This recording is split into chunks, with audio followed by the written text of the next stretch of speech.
Souka Daf Zain. On va voir aujourd'hui le Hashem, la souka minimale, point de vue de Fanot. Combien de Fanot au minimum on peut mettre et de quelle manière. Et une halakha spéciale qui concernera Shabbat de Sukkot. Alors on ouvre le Shulchan Aruch, Siman Tavresh Lamed, Seif Bet et Seif Gimel. Le Shulchan Aruch il va nous dire comme ça, une souka qui est faite en forme de Mavoy. Mavoy c'est un passage. Donc en fait on a ici en face de nous deux murs, un en face de l'autre. Et c'est ça, en fait, avec ça, il a envie de faire une souka. Alors, bien sûr, ces deux murs-là auront une hauteur de 10 fachim minimum et une largeur de 7 fachim qui est la largeur minimale de la souka. Et maintenant, il veut compléter pour que la souka soit kshera parce que on sait tous qu'on a besoin d'avoir 3 tfanot pour la souka. Alors, le Shulchan Aruch, il nous dira qu'il se rapprochera d'un des deux murs et il fera un mur de 4 tfachim. Ce mur-là, il va le rapprocher à une distance qui est inférieure de 3 tfachim. Et de cette manière-là, en fait, il aura un mur qui fera 7 tfachim. Donc maintenant, on se retrouve avec deux murs, un en face de l'autre, qui sont peut-être très loin l'un de l'autre. Ils peuvent faire 4 ou 5 mètres. Le Mishnah Bora, il dira que si c'est plus que 5 mètres, dit Samot, alors peut-être que c'est non, c'est déjà trop loin. Mais on va dire, on a ici deux petits murs qui font 70 cm chacun, un en face de l'autre, et ils ont une distance de, on va dire, 4 mètres l'un de l'autre. Je me rapproche d'un de ces deux murs. Je fais un mur de 4 tfachim, 40 cm, et je le mets à une distance de 30 cm, un peu moins que 30 cm de un des deux murs, et de cette manière-là, j'aurai le troisième mur. Pourquoi 30 cm? Parce que on sait très bien, comme on a déjà vu hier, il y a la halakha de la voûte qui dira que une distance qui est moins que 3 tfachim, on la maîtrise, elle n'existe pas. Et donc, en fait, ce mur-là qui fait 4 tfachim, en fait, pour de vrai, il fait maintenant 7 tfachim parce qu'on va le coller à ce mur-là où il est proche de lui. Et mis à part ça, pour qu'on puisse considérer toute cette souka en une unité d'une seule souka, il faudra faire une sourate à pétard. Donc c'est un bâton à droite, un bâton à gauche et un bâton au-dessus ou un fil au-dessus. Et on va compléter ce petit muret de 4 tfachim depuis ce petit mur jusqu'au mur d'en face. Et de cette manière-là, on pourra considérer maintenant tout ça comme une seule unité qui a 3 tfanot, on mettra le frère dessus et c'est kasher. Il dira le rabbin, là-bas dans le Shulchan Aruch, le Shulchan Aruch n'est pas collègue là-dessus, que si j'ai pas fait le petit muret de 4 tfachim, j'ai fait vraiment un vrai muret de 7 tfachim, dans ce cas-là, je n'aurai même pas besoin d'une sourate à pétard. Donc si maintenant je me retrouve avec, j'ai commencé avec deux murs un en face de l'autre qui ont même une distance de 4 mètres par exemple. Et maintenant je me rapproche d'un des deux murs, je mets une planche qui fait une hauteur bien sûr de 10 tfachim et maintenant une largeur de 7 tfachim entiers. Donc, je n'ai pas besoin, en fait, de l'espacer avec la halakha de l'Avoud. Je le mets à côté d'un des deux. Donc, maintenant, je me retrouve, en fait, avec un L qui est raccordé l'un avec l'autre, comme la forme de la lettre L. Et le troisième mur, maintenant, il sera beaucoup plus loin. Ça me dérange pas. C'est kasher, même sans sourate à pétard. Cette halakha, en fait, on peut la retrouver pas forcément dans des soukot bizarres ou dans des cabanes qu'on a envie de faire dans un parc pour pouvoir pique-niquer. On peut retrouver cette halakha aussi, même dans des vrais soukot. Si j'ai une souka et il y a un srach pastoul qui traverse la souka de côté à côté et que ce srach-là, il fait plus que 4 tfachim de large, ce srach, il a réussi en fait à me couper la souka en deux. Ou bien si j'ai de l'air, par exemple, j'ai les feuillages, j'utilise, comment ça s'appelle, les tapis, les kaines, les tapis qui servent de srach. Dans ces tapis-là, il faut faire attention que si j'ai une grande souka, et qu'il n'y ait pas une distance de moins que 3 tfachim d'air entre l'un et l'autre, parce que sinon ça peut en fait me couper la souka en deux et j'aurais besoin d'avoir 3 tfanot de chaque côté pour que je puisse considérer qu'en fait que j'ai 2 soukot entières.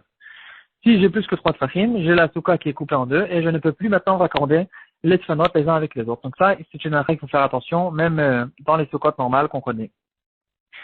Encore une halakha spéciale qui ressemble. C'est que si maintenant je commence pas avec une base de deux murs, tout ce qu'on a vu jusqu'à maintenant, c'est la base de ma souka, c'est deux murs qui sont un en face de l'autre et qui sont espacés. Maintenant j'ai une souka qui est meilleure. Je commence avec une souka qui fait en forme de L. Ça s'appelle Kemin Gam. J'ai deux murs qui font 7 sur 7. Dans ce cas-là, je peux même prendre une planche qui fait un tefach. Je prends 10 cm. Et ce tefach-là, je le mets à une distance de moins que 3 tfachim d'un des deux murs, n'importe lequel. Et maintenant, je considère que j'ai une majorité de Dofen parce que je l'ai mis à 3 tfachim et j'ai maintenant un tefach, donc j'ai 4 tfachim qui est une majorité de 7 tfachim qui est la largeur minimale de la souka. je fais cette souka-là. Dans ce cas-là, je compléterai ce tefach-là, puisque j'ai que 7 fachim, je compléterai avec une sourate à pétard jusqu'en face de l'autre mur. Donc maintenant, j'ai les 7 fachim et la souka est kshera, il n'y a aucun problème avec ça. Maintenant, on va voir une halakha spéciale qui concerne Shabbat, comme on va le voir dans notre daf, une souga qui s'appelle Migo d'Avedofen et Nyan Shabbat, Avedofen et Nyan Souka. Donc ça, c'est un truc très bizarre. Il y a une halakha qui concerne Shabbat de Sukkot. Shabbat Chol Hamoed Sukkot. Il y a certaines Sukkot qui ne sont pas cachées en général, elles seront cachées que ce Shabbat-là. Alors, par exemple, c'est dans Shabbat, on sait qu'il y a pas mal de halakhot qui concernent le Mavoy. Le Mavoy, c'est un passage. Donc, les maisons à l'époque, il faut d'abord essayer de comprendre de quoi elles avaient l'air. Et de cette manière, on pourra comprendre pas mal de choses qui concernent le Mavoy. Donc, on avait la grande rue qui était à Rishut Arabim, qui faisait au moins 8 mètres de large. Et de cette rue-là sortaient des ruelles, des passages qu'on appelle Mavoy. Et de ce passage-là étaient ouverts plusieurs cours.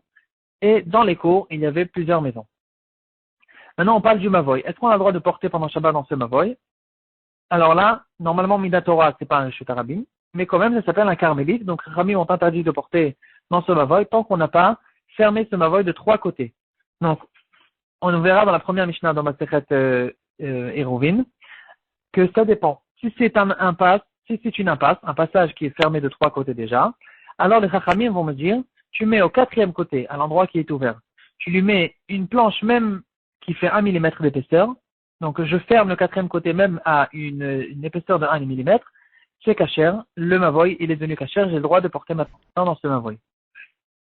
Si, par contre, c'est pas une impasse, c'est un passage qui est ouvert des 2 côtés à d'autres Rishut Arabim, à 2 Rishut Arabim. Dans ce cas-là, il faudra d'un côté fermer avec une sourate à pétard qui est considérée comme une fermeture complète. C'est une mechita. Et de l'autre côté, donc maintenant, en fait, on se retrouve avec une impasse. Halachiquement, c'est considéré comme une impasse parce que j'ai mis une sourate à pétard d'un côté. De l'autre côté, je mettrai ce qu'on appelle le lechi. C'est cette petite planche qui fait une hauteur de 10 fachim, bien sûr, mais une largeur de 1 mm. Maintenant, en ce qui concerne la souka, alors on vient de voir que pour la souka, si maintenant j'ai 2 murs un en face de l'autre et que j'ai mis une petite planche de 1 mm d'un des 2 côtés, c'est pas bon encore pour la souka. Parce que pour la souka, il faut avoir un muret de 4 tfachim de large et l'espacé de 3 tfachim pour que je puisse considérer que c'est fermé maintenant à une largeur de 7 tfachim. Et quand même, on verra dans la Gemara que le Shabbat qui tombe pendant Sukkot, cette souka devient kasher. Donc, cette souka devient kasher. Après, on va essayer d'expliquer. Et en fait, c'est quelque chose de très bizarre, surtout pour ceux qui ont écouté le shiur d'hier, même s'il était très long. En tout cas, ce qui est sorti du shiur d'hier, c'est qu'il y a une grande différence de base entre les tfanot de la souka et les mechitot de Shabbat. D'ailleurs, les tfanot de la mechita s'appellent des tfanot parce que ce qui nous intéresse, c'est les planches elles-mêmes, c'est les murs eux-mêmes. Et dans Shabbat, ça s'appelle des mechitot. Donc, ce qui nous intéresse dans Shabbat, c'est d'espacer les endroits, pas les murs. Tu te débrouilles. Le principal, c'est que tu as réussi à bien déterminer un endroit qui soit séparé de l'autre. Donc, si c'est comme ça, on comprend plus du tout pourquoi. Maintenant, c'est vrai que pour Shabbat, j'ai réussi à déterminer l'endroit en faisant du 3e côté, du 4e côté, j'ai mis une petite planche parce que ça me suffit pour pouvoir déterminer l'endroit, mais pour la souka, ça ne me suffit pas. Alors pourquoi maintenant la souka, elle devient cachère? Le Grand Moshe, il va en parler. On va juste d'abord ramener le cas inverse. La Gemara, elle va dire que de la même manière qu'il y a une souka qui devient cachère à cause des mechitot du Shabbat, il y aura aussi un cas contraire. Il y aura dans certains cas où j'aurai le droit de porter pendant Shabbat, à un endroit où normalement je n'aurais pas le droit de porter à cause que la souka est kshera et que à cause que la souka est kshera, ça m'a donné une force de mechita qui a réussi à déterminer l'endroit en soi. C'est quoi le cas? C'est dans un cas où j'ai fait une souka comme une forme de L et maintenant du 3e côté, j'ai fait ce qu'il faut. En fait, j'ai mis le tefar à une distance de 3 tefachim. Et maintenant, j'ai une souka kshera. Et cette souka, elle est à côté de ma maison. J'ai le droit de sortir de ma maison à cette souka, malgré que si je regarde avec un œil de Ilchot Shabbat, ça suffit pas, parce que les Chachamim ont instauré qu'il faut non seulement fermer les 3 côtés, mais même le 4e côté, les Chachamim nous ont dit de refermer même le 4e côté. Or là, j'ai que 3 côtés qui sont fermés. Alors pourquoi ça marche pour Shabbat? C'est la même halakha, puisque c'est kasher pour une souka, ça sera kasher aussi pour porter pendant Shabbat. Aussi, il y a un cas qui s'appelle passer biraot. Bon, on va pas rentrer là-dedans pour ne pas faire le shiur trop long. Que, en tout cas, dans passer biraot, c'est kasher que pour Shabbat, c'est pas kasher pour la souka, et quand même, pour Shabbat de Sukkot, la souka devient kasher. Le Shulchan Aruch le ramène. Et l'explication à ça, c'est comme l'expliquera le Igrot Moshe, Orach Chaim Chelek Aleph Siman Kuf Ayin Tet. En fait, il relève la question qui est évidente que pour tous ceux qui savent qu'il y a des grandes différences entre le Sukkot, les méritaux de Sukkot et les méritaux de Shabbat, comme on vient de voir.